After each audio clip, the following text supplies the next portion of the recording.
Bumaba ng 30.43% ang 8 focus crimes na naitala ng Philippine National Police sa buong bansa nitong buwan ng Hunyo kumpara sa kaparehong buwan noong nakaraang taon.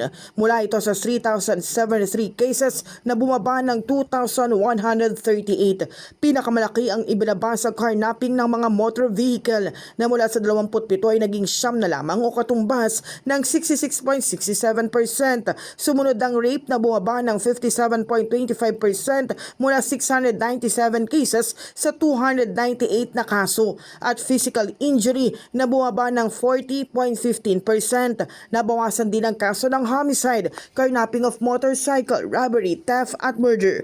Ayon kay PNP Chief General Jose Melencio Nartates Jr., indikasyon ang pagbaba ng krimen na nasa tamang direksyon ang mga hakbang ng pulisya, ngunit hindi ito dahilan upang magpakampante. Anya patuloy nilang paiigtingin ang pagpapatupad ng batas at pakikipagtulungan sa publiko upang mapanatili ang kapayapaan at kaayusan sa bansa. In the heart of changing lives, ako si Brigada Kath Austria ng 105.1 Brigada News sa FM Manila, the Music and News Authority.